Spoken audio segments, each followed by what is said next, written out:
Om.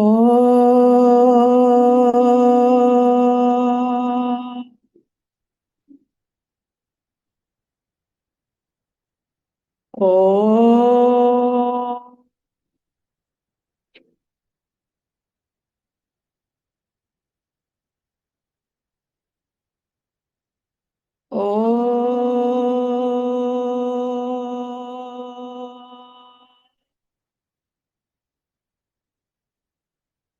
Om Sahana Vavatu Sahano Bhunaktu Sahaviryam Karavavahai Tejasvinavadhitamastu ma Vidvishavahai.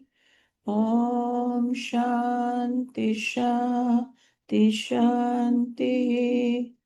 समस्तजनकल्याणे निरतं करुणामयं Namami चिन्मयं देवं सद्गुरुं ब्रह्मविद्वरं सद्गुरुं ब्रह्मविद्वरम्. Do we chant the Gita Dhyana? Yes. First and last. First and last only, okay. ॐ पार्थाय प्रतिबोधितां भगवता नारायणेन स्वयं व्यासेन ग्रथितां पुराणमुनिना मध्ये महाभारतम् अद्वैतामृतवर्षिणीं भगवतीम् अष्टादशाध्यायिनीम् अम्ब त्वामनुसन्दधामि भगवद्गीते भवद्वेषिणीम् यं ब्रह्मा वरुणेन्द्रमरुतः स्तुन्वन्ति दिव्यैस्तवैः वेदैः साङ्गपदक्रमोपनिषदैः गायन्ति यं सामगाः ध्यानावस्थिततद्गतेन मनसा पश्यन्ति यं योगिनो यस्यान्तं न विदुःसुरासुरगणा देवाय तस्मै नमः देवाय तस्मै नमः. So we are in chapter number 4 of Bhagavad Gita. And so far you have already done the first 16 shlokas. So we are going to start with shloka number 17. So chapter 4 is called, what is the name of the chapter? No, Sanskrit.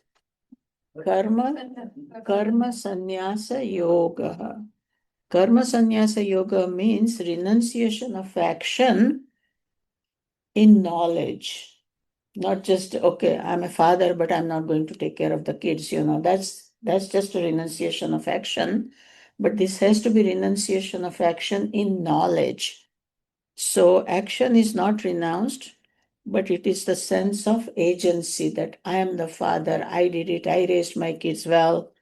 So some parents, they take pride, when their son becomes a president or something. You have nothing to do with your son becoming a president or a failure.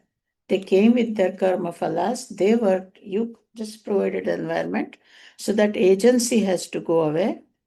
That is renounced. So selflessness and whatever you do, work as an instrument of the Lord. This soul chose us as parents. We have decided to be their parents. Let's give a good best option. And then leave it at that. It was God's work. I raised them. So almost in the Vedanta, they give the example of a nanny who you have hired a nanny for next 12, 14 years. She will be the nanny of your children.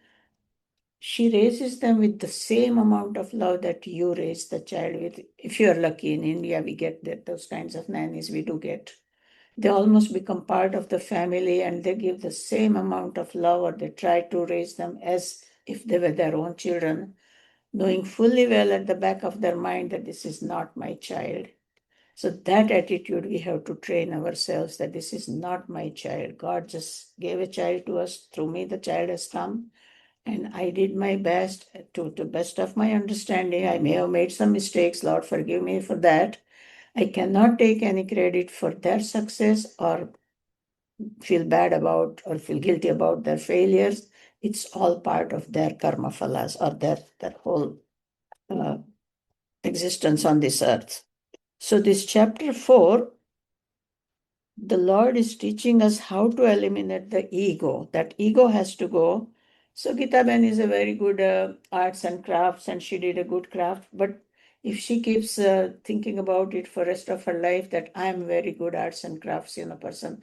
What a good art project I gave to Chinmaya Mission camp, then that doesn't serve the purpose. I am the instrument of the Lord. These children need a good arts and crafts experience during the camp. God chose me to be the instrument to give it to them, and I did it. So that kind of egolessness, when it comes in our actions, that is the renunciation of action. You don't give away the action, you just give away the ownership. So our mental attitude in our services to community is discussed here, and we are all sevaks here at Chinmaya Mission at the Mandir. I see a lot of you are active in the Mandir also. So whatever we do for the community, we have to do it with that attitude, that not or I give $1 million to this Chinmaya Mission or to the temple, none of that. How could you have given $1 million if God did not give it to you in the first place? If I have 1 million, I'll give it to whoever gets the million. So which means God chose you to be the instrument. God was going to give 1 million to that organization anyway. You happen to be the instrument. So that agency that we take in our actions, I did it, I'm smart, or I'm this and that. So in bhakti, it comes very voluntarily. In bhakti, it's easier to give up the ego because you say that Lala Nimarji, like that. You just give away whatever God wanted, it happened, like that. But what about the intellectual people? What about the Jnana Marg? They are like Arjun. So much of confusion, and we don't know why we are owning it. But I'm claiming that I did it, I'm doing it, I'm doing it. So, how to overcome that sense? So, no one can remain without action, it says in this chapter 4. By birth itself, action starts. Now, it doesn't have to be physical action. You can sit in your house for 7 days, just don't go out, don't do anything, don't even eat much. But your mind is constantly busy. That is also action. So, it can be mental, intellectual, physical. Action is action. And why is the action necessary? Because that's the law of the nature. Sun rises, moon rises, the trees give flowers and fruits. Everything has a purpose. The river comes and gives fresh water. So all of that cannot go without action. And that's the only way through which our vasanas explode as actions in this world. But we act as if I did it. I raised this child, to be the president of the United States or whatever. So let's start with the sloka number 17. You will repeat after me and then we will chant it together one time. So if you have a book, you can use it. Karmanyo hyapi bodhavyam.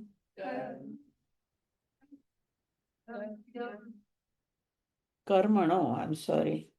कर्मणो ह्यपि बोद्धव्यम्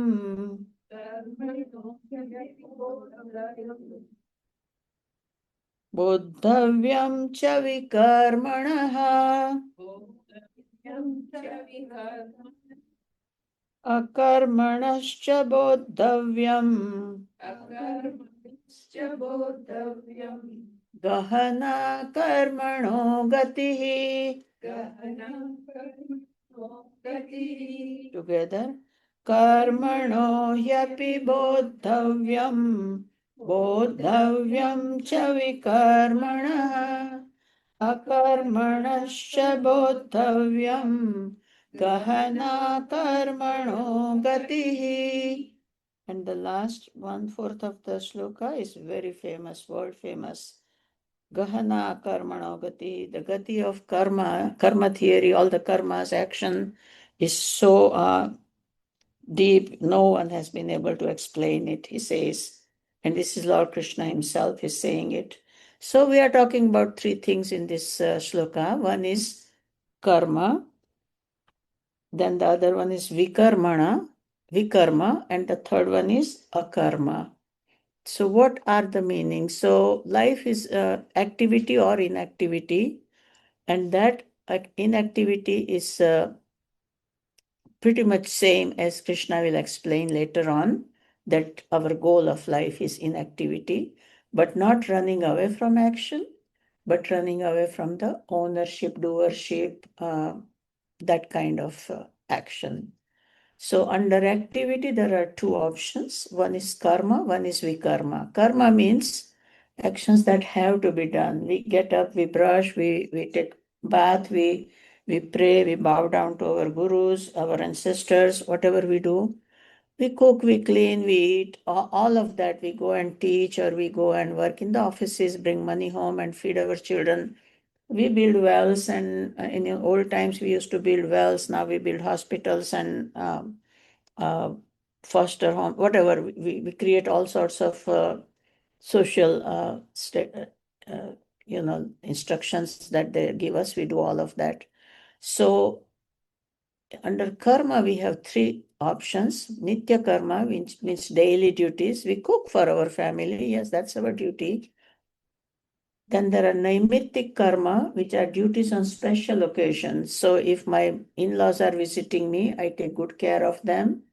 If I have a guest coming, I clean the house and cook, good yummy food for them, make comfortable beds for them. So these are special duties on special occasions. Or if one of the friends is, let's say, in rehab or something, we go take food for them. So all that is naimittic karma. And then kamya karma is the desire prompted duties. So we don't have to go to Australia or take our family, but it is desire prompted. The rest of the family members want to travel.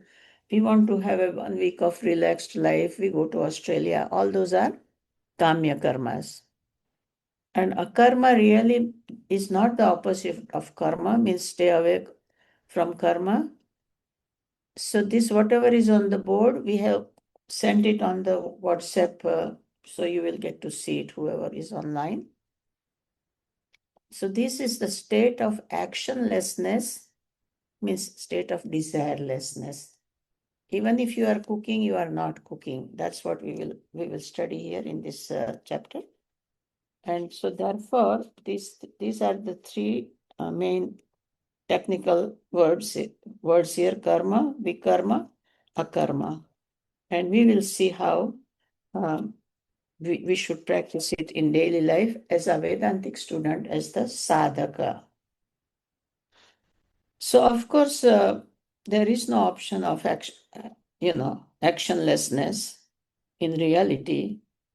Without action, life cannot be. So, whenever there is life, there must be its manifestation in the form of expressions of life through our organisms over the action. So, we act, we think, we do all of that.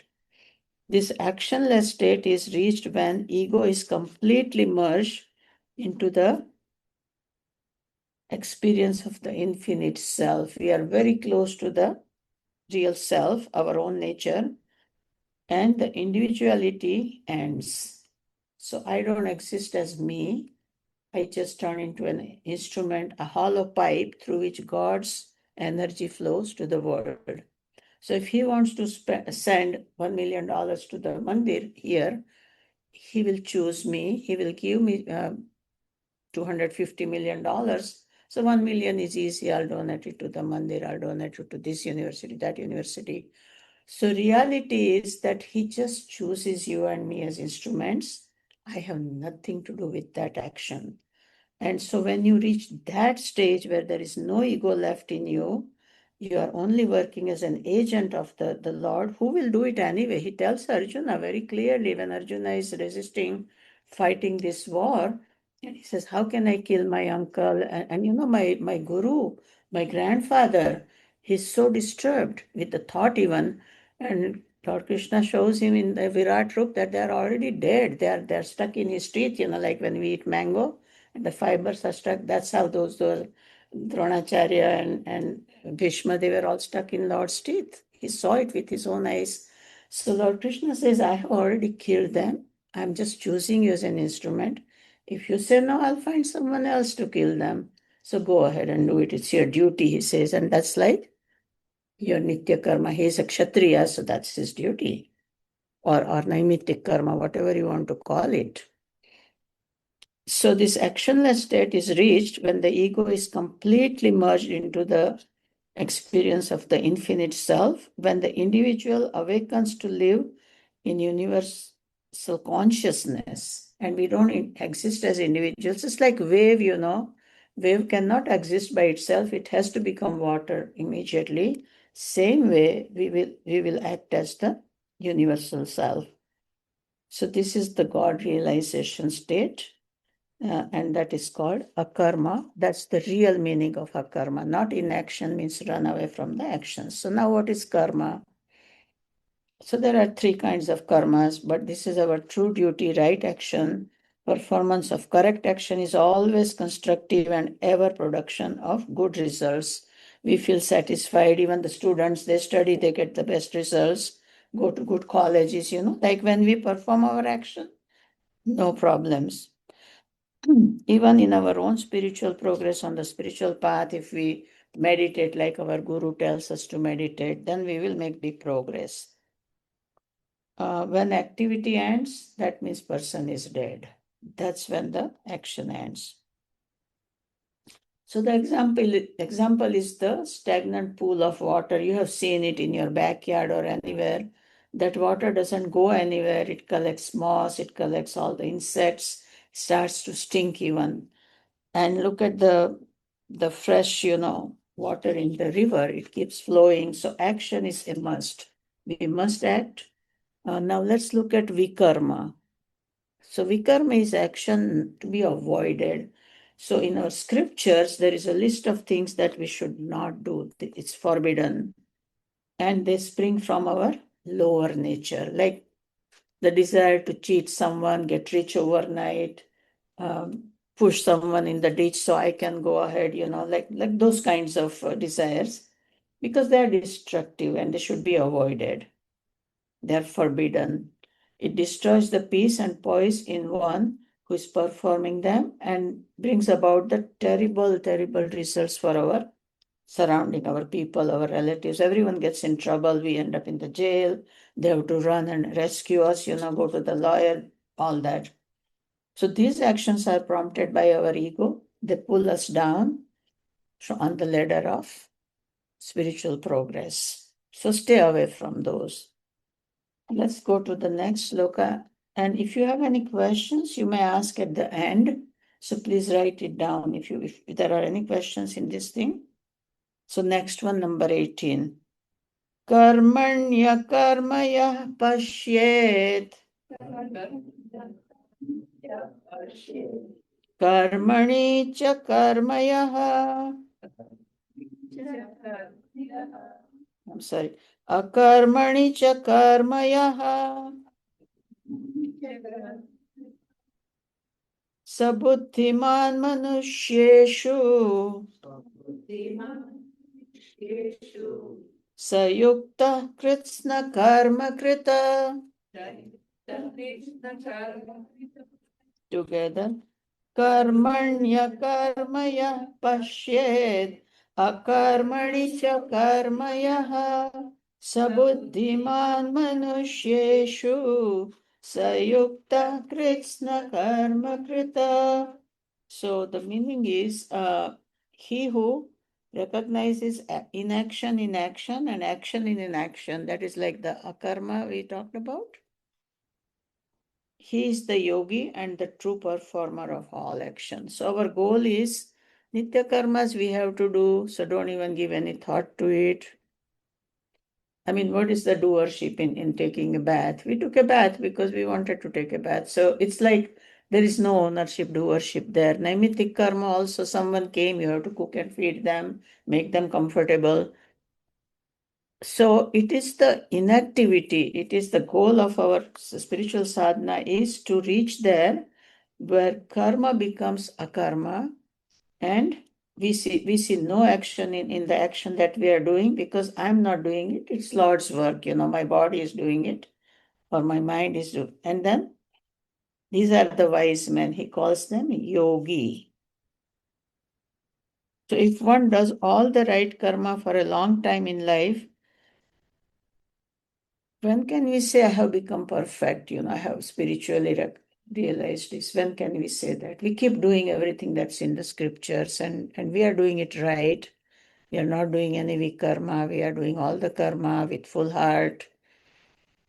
When will I say that I have reached the state of akarma or state of actionlessness? When can I say that? Kusum. When we don't go and think, it becomes your natural thing that you just do it. You don't go and think. Doing all this becomes natural. Doing all the karmas. Yeah.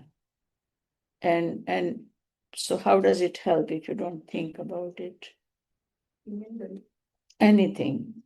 Karma. Yeah, you just Nitya karma. dedicate to the Lord, saying, I'm doing a worship. Whatever I'm doing is not me doing, but I am the instrument. So that's what I am doing. Any action you do. And I think Gurudev gives a very beautiful example also, that if I'm writing, I look at my fingers, I look at how the pen is, I look at the paper. I become the sakshi rather than saying I am doing it. I am writing it. And that just saying, even driving, I was today, okay, who's driving? Okay, my hands are driving. How is it driving? Because he gives the, reflection and the energy to that. But I'm just watching and driving. So I think that helps a lot. And all the karmas, whatever you said, except the karma. Mm-hmm. So this stanza shows us when you have reached it or how to reach it. So action is the expression of a deep desire, right? Our vasanas, they come out as actions, because state of actionless is equal to desirelessness. So there should be no vasanas left in me anymore, no desires left. And so as Kusum said, we do it because it has come upon me to do it, to drive and come to Chinmaya Mission to study Vedanta. So I do it as a witness. I watch myself driving and come here to learn.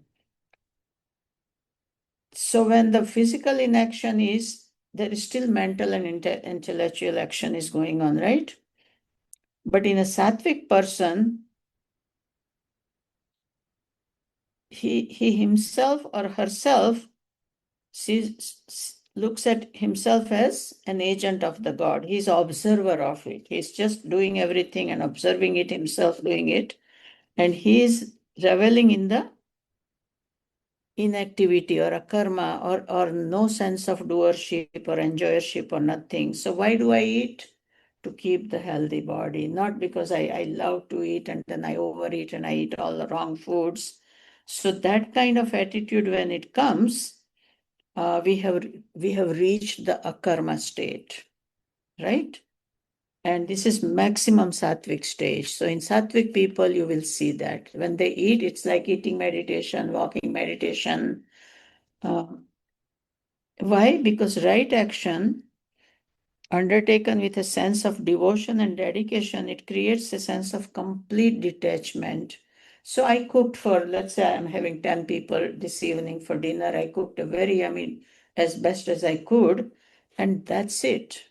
Whether they like it or not, whether they say, oh, you are such an amazing cook, it doesn't matter. I fulfilled my need or my action. In my heart, I'm satisfied. So that kind of detachment will bring that sense of fulfillment. And that akarma is what we are aiming at. And I just work as an observer. I'm disinterested in what the results are. I just did it because it was my duty. So when one detaches himself or herself, what happens? You observe your own activities and then you gain a poise. You become so poised, you become so confident, you become so fearless. You just don't care if your guest liked it or not, your dinner, you did your best, and that's all you can do. You cannot force anyone to like you or love love your cooking, It's their choice. If they are not in a good mood, they will not praise it. So that's fine. But your peace will be your peace. You will be okay that, yes, I did my job. So if we, and as Kusum said, Gurudev gives the example of when I'm writing, so I watch how the pen moves and how the hand makes the alphabets or whatever. And I'm an observer. I'm just watching it. And that habit we have to slowly develop in ourselves. So we have to create that habit of merely observing our own actions. And we talked about it in the meditation session today, that when we are walking, we walk as if I'm walking with a friend. We step away from the body, and two of us, we are walking, me and my friend, which is this body. Or when I am eating, I watch someone else eat. When I'm talking, I hear my own words as if someone else is talking. And I that way critically I watch myself, and if I'm not doing a good job of, if I hurt someone's feelings, I will catch it right away that this is wrong. So that habit, even if they are very active from 5 in the morning till 11, they are run, do things. They're a karma. They are not doing any action. It's just their consciousness is prompting the instruments of body, mind, and intellect to do this, and this, but they have no other contribution to it. So just as the train runs or at 60 miles an hour, I'm sitting in the train and I'm just sitting, right? I'm not running with my feet. Am I running? When the train goes 60 miles an hour, I'm sitting, the train is running. So I know that I'm not running. I know it at that time, right? So what goes through my mind? That I'm sitting and yet I'm running. Consciousness is sitting and doing this action like I'm talking right now. So consciousness is giving the ability to me to talk. So I have nothing to do with it. It's the consciousness in whose presence these words are coming out as sentences. So at that point, even though sitting, I'm talking, or even though sitting, I'm running at 60 miles an hour, at the same time, even if I'm running, I'm in inaction. I'm a karma. So that understanding will come. And the Lord says this person is buddhiman. He calls him intelligent and yogi. Sayukta means his fully integrated personality. This person who knows that I am doing it, but really I'm not doing it. The consciousness in me is prompting my body to do this. So the summary of this shloka is desireless activities, when performed in the spirit of dedication, they purify us and we gain the ability to observe ourselves as an actor on the stage of life. So the moving car and the sitting person, he's moving even if he's just sitting, and he's sitting even if it is moving. That's the example. Shloka number 19. I'm hoping to finish up to the topic, when it ends. So let's see how we can do it. We still have time. Okay, let's go to number 19. So first we will chant. Yasya sarve samarambha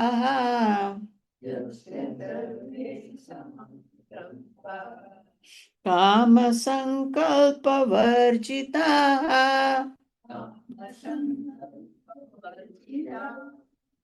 ज्ञानाग्निदग्धकर्माणम् तमाहुः पंडितं Buddha.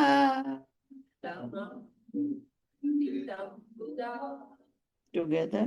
Yasya sarve samarambha kama sankalpa varjita ज्ञानाग्निदग्ध कर्माणं तमाहु पंडितं Buddha. So he says, whose undertakings are all devoid of desires and purposes, and whose actions have been burnt by the fire of knowledge, him the wise call a sage. So every time we use the word sage, we can think of Ramana Maharshi, Vivekananda, Swami Chinmayananda, whoever you want to think, then it will make a lot more sense in this shloka. So what has this person done? What has he done? So topic is, what is perfect action? Or who is perfect in action? Like Swami Chinmayananda. So he's called a saint, a man of perfection. Why? Because their undertakings, whatever work he did, Chinmayananji did, or Swami Vivekananda did, these are the undertakings who are devoid of two things, kam and sankalpa. Varjitaha means devoid of kamana, means desire, personal selfish desire, right, for results. They started Chinmaya mission. He didn't have anything to gain. He did not make trillions of dollars in his pocket. He just, without any desire, he did it. And sankalpa. So planning and trying to mold the situations.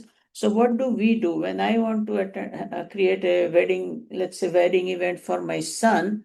I plan for 1 year, little details, and I want everything to be so like perfectly favorable on that day at that time, including weather, everything, I think of.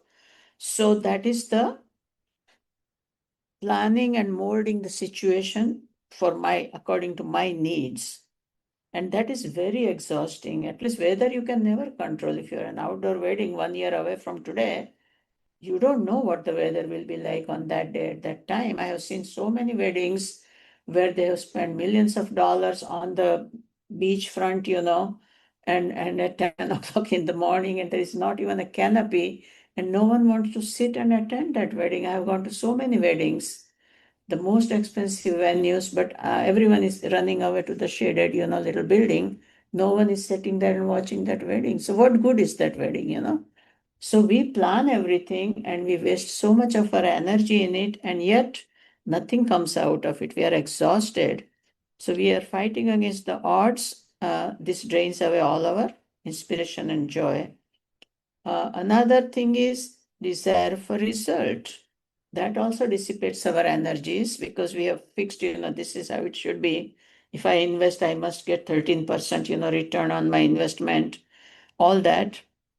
But it may or may not happen. Action is now, result is in future. We don't know which way stock market will go tomorrow, so I can't expect a fixed amount. Maybe there will be some gain, but not 13%. So we have no control over that. Only on now we have control. But if we are sincere and complete in our activities, there is a guarantee that we will get some good results, out of that investment also, because it's all bound to be, that way. So a sage, according to Krishna, will undertake to act without planning. That doesn't mean no plans are made for the wedding, my son's wedding, but not expecting, that everything will go perfectly, or without any desire for the fruits either. That's how they work. And then this does not mean that we should not plan. Of course, we should plan, but our energy should not be wasted. So a sage is the one who is ever connected with the divine, even when functioning in the world outside. He is reveling in his own consciousness. So the outcome of the activity does not affect him. It may be successful, it may not be very successful. It has happened with Gurudev, one of his top disciples, whom he trained for at least 10 years, with everything. And he was thinking, oh, good, now he will take over the running of the ashram in Powai, and Gurudev will be free to travel all over the world and collect funds. He needed a lot of money. And also he wants to spread the knowledge of Bhagavad Gita. So he was so sad. And this person walked out on him. He started telling people, oh, he's a Kshatriya. Why do you, for his own guru, he's saying it. Oh, Chinmayananda is a Kshatriya. Why come to me? I'm a Brahmin. Not only he left, he took away most of the people Gurudev had trained as brahmacharis and swamis. he took away the money, whatever. And still Gurudev gave him blessings and said, go spread the knowledge, whichever way you want to. And he did. He established his own organization, and that's Swami Dayananda's. So disappointments will come even to these desireless people. But then did he get affected by it? No. He just started training more people, and he worked even extra hard. So that's what happens when you are committed to selfless service to the society's work. You never get disappointed or dejected because you are connected with the divine. And even when functioning in the outside world, he's reveling in his own consciousness. He's always happy. So as if all his actions are consumed by the fire of knowledge. Jnanagni. In the second line it says Jnanagni Dagdha Karmanam. All his karma, whatever Gurudev did for 50 plus years, their results got burned into the knowledge that I am not doing it, God's work, it's happening through me. So he did not pick up any karma phalas for next birth. He never has to be born again. He broke the cycle of death and birth by that kind of knowledge, So that is why Jnanam is compared to Agni, in which all your karma phalas will get burned. No agitation in these actions, because all vasanas in them have been roasted in the fire of knowledge through Shravanam, Mananam, and Nididhyasanam. Let's go to shloka number 20. So if you have any questions, please write them down. We will discuss. We will have 10 minutes for question answer. Number 20. Tyaktva karma phala sangam Nityatrupto nirashrayah Karmanyabhipravrittopi Naiva kinchit karoti saha. Together. Tyaktva karma phala sangam Nityatrupto nirashrayah Karmanyabhipravrittopi Naiva kinchit karoti saha. Which means having abandoned attachment to the fruits of the action. That is one qualification he has. Second is Nitya Trupto, means he is ever content, never has any agitation. Oh, I still have to get this, I have to get 10 million more dollars. None of that. He has no such any desires left, for worldliness. Ever content. And the third thing is Nirashraya, depending on nothing except the God. He doesn't depend on any workers, anyone. He just starts the work and help pours, money pours. Everything happens by itself. But he is never disturbed. He does not do anything though engaged in actions. He can be busy 5 to 11 every day. Like Modi, he only sleeps for 4 hours. Gurudev only slept for 4 hours for rest of his life. At 4, he was done with his shower, his coffee, and he used to sit and write answers to every letter he received from the world. There were no emails or text messages in those days, and he had no secretary whom he will dictate the letter. He will write it with his own hands. Every year, whenever he came to Chicago, came to our house for Bhiksha, we will receive a letter, handwritten letter from him every year. And like that, millions of devotees all over the world. And then he had a special method of sticking the stamp, very meticulous. With his own hands, he will write the address. So a lot of people, you have a letter from him. We all have letters received from him, But so they are like that. They work extra hard, but still they are akarma. They are not doing any action because it's all done for the selfless reasons. And so he does not do anything though engaged in actions. So let's check it out. This is the shloka number 20. So these are like this, I think this one and next two shlokas are the qualifications of a saint. And if that's our goal, we want to reach that spiritual height through our sadhana, then they will become our qualifications also. So let's find out. To teach us the method of being actionless in the middle of the activities, the Lord says, having abandoned the attachment, etc., that we just read. So here he mentions 3-4 strategy. First one is tyaktva karma phalasangam, having abandoned the attachment to the fruits of the action. And mothers are the best example. Parents, actually, when they raise their children, they don't have any expectation. They don't think, today I will take care of this baby. So when he or she grows up, she will take care of me and spend $100,000 for me. None of that. Secondly, they are nitya trupta. They were ever content, satisfied in the Lord, and they have inner joy. Nothing disturbs them ever.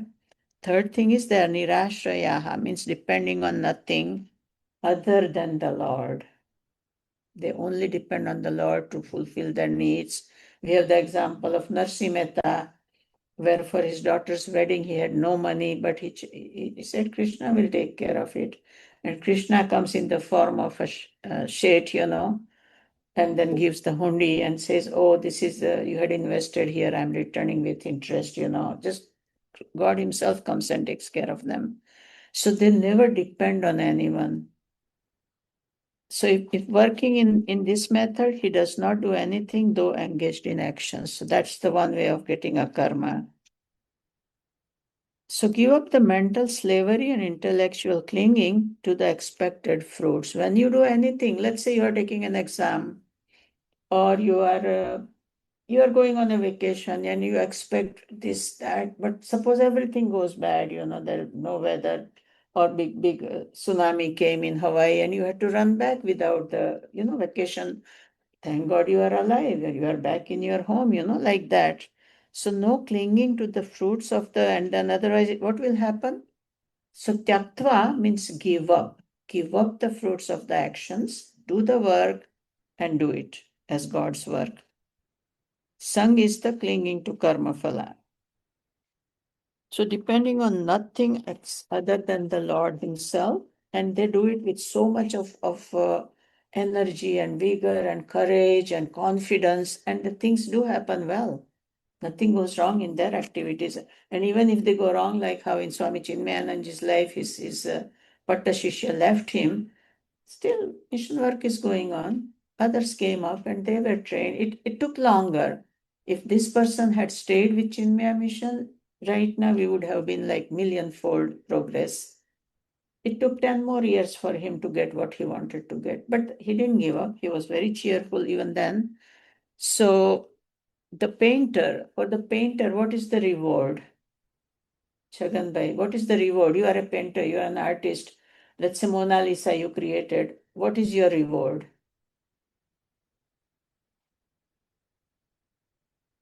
At the end of Mona Lisa, how will you feel?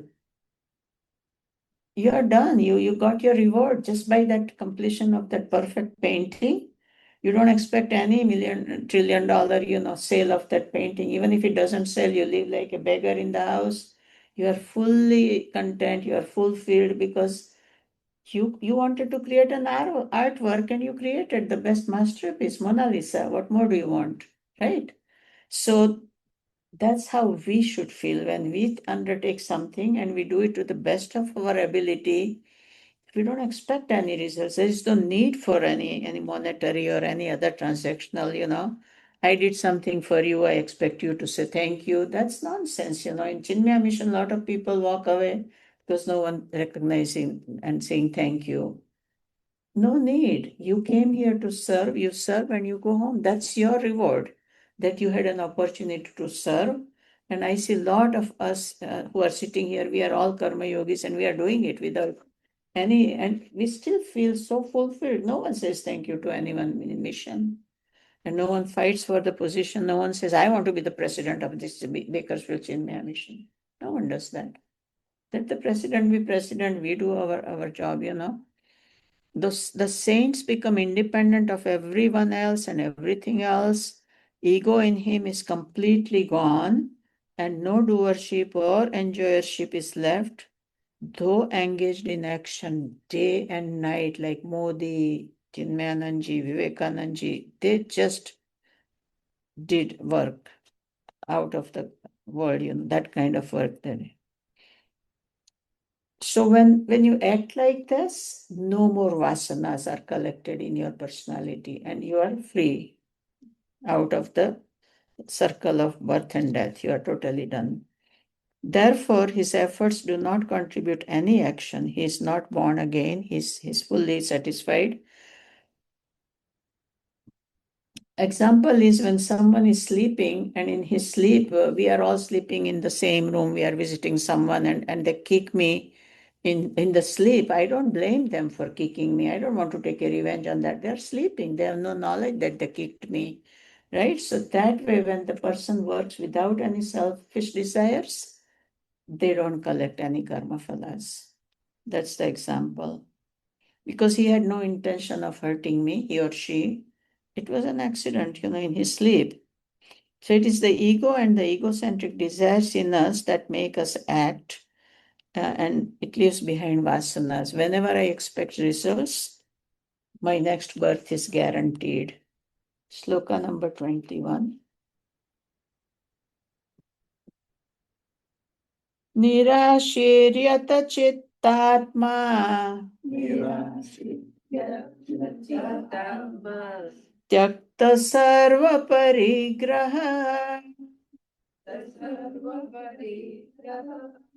शारीरं केवलं कर्म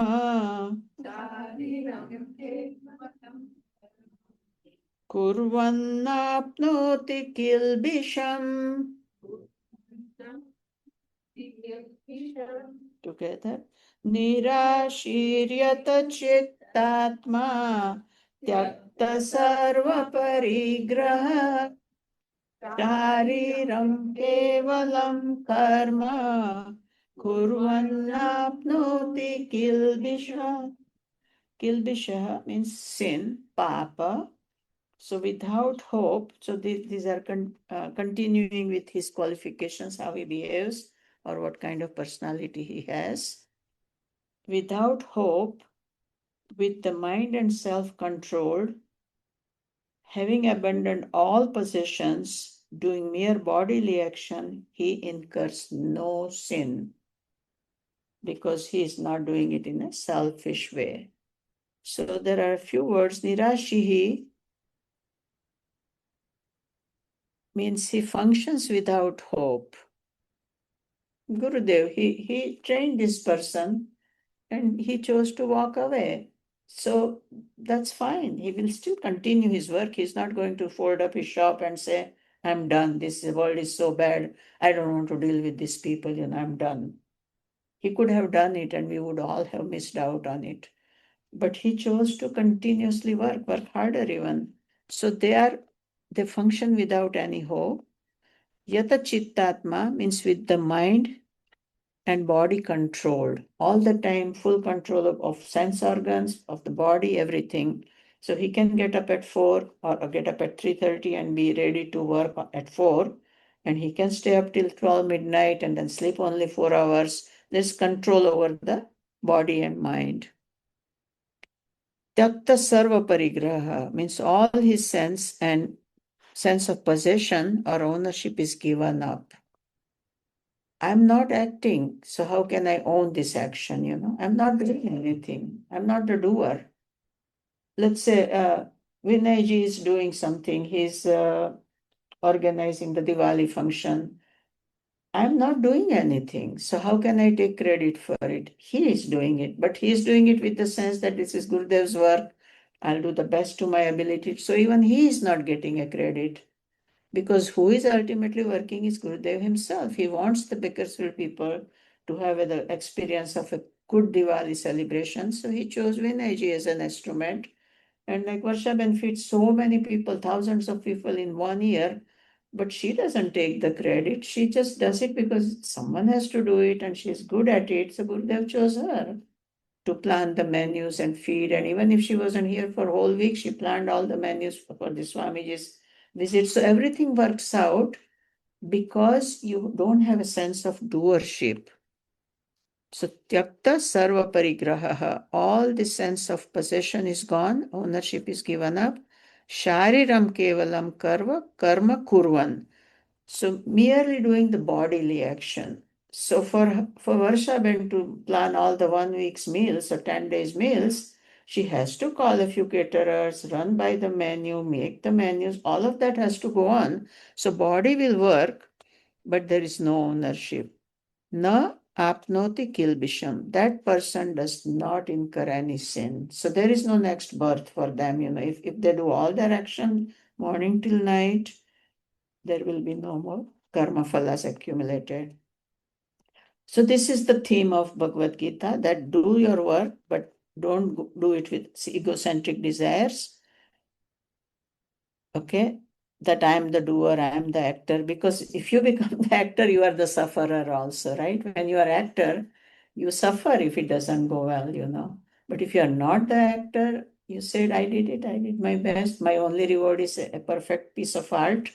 And now whatever someone buys, it doesn't buy, I will go without food, that's fine.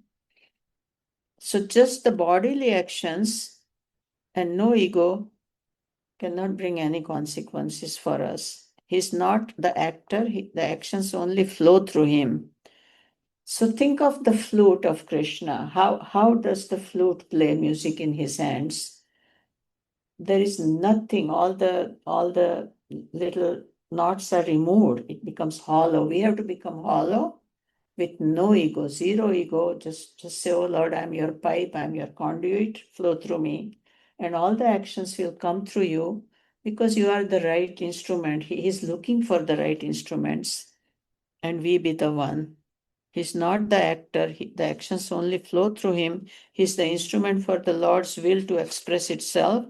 He is the instrument through which the divine orchestra plays, singing the song of the Lord's own will, and you faithfully do it. You do his work as best as you can. The another word is nirashihi. That doesn't mean he's hopeless. He's without hope, without anxiety for some future rewards. That's where he's hopeless, or the fruit of action. Yata Chittatma means one who has his body and mind well under control. We saw that. So what happens when you have these qualities?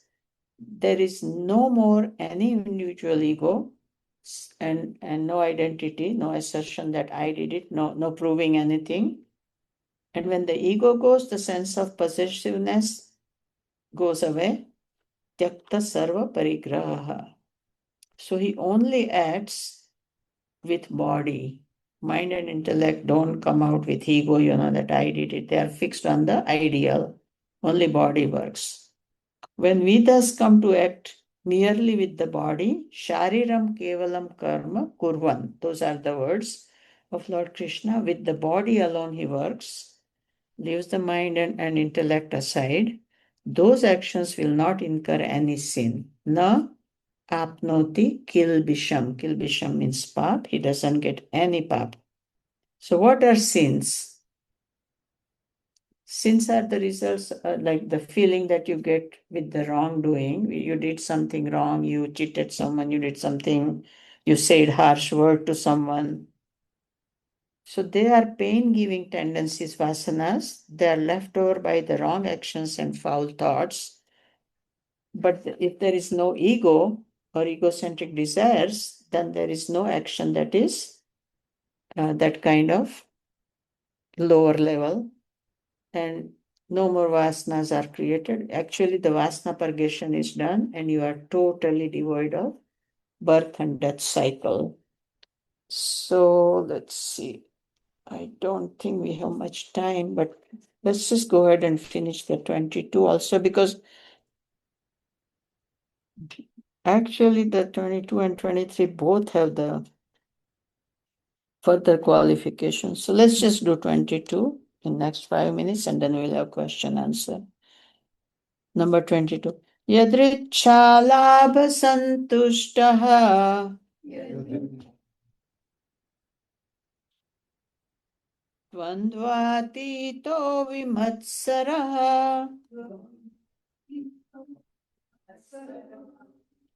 samasiddhavasiddhau cha krutvapi na nibadhyate. Together. Yadriच्छालाभसन्तुष्टः द्वन्द्वातीतो विमत्सरः समः सिद्धावसिद्धौ च कृत्वापि न निबध्यते. Content with what comes to him without effort, free from the pairs of opposites and enjoy even envy. He doesn't have any envy. Even-minded in success and failure, though acting he is not bound. That's another akarma or desireless person who is the saints qualifications. So in reality, not only the ego is gone, even the expectation of comfort and happiness and pleasure and joy, it's all not expected. Whatever God gives is what I will take. So the pairs of opposites are not there. This person is jealous, either he's not jealous, always even-minded in success and failure. So that is the, you already have studied in chapter 2, the Sthita Prajna. So he acts like a Sthita Prajna. The problems don't agitate him, and the pleasure doesn't, throw him in the seventh sky and he starts dancing. None of that. He is so even-minded. Those really don't matter. And when he acts this way, he is not bound. The first one is content with what comes to him without asking or without effort. Yadricha labha santushtaha. Then he's dvandvatito, that's next qualification. Vimatsaraha means not jealous of anyone. If someone has a very successful career, that's fine. It's their prarabdha from previous birth. They have done something good, they got a successful career in this life. I have my results, of what I had done. How can I compare myself with them and feel jealous of them? That's half of our life goes in jealousy and comparison.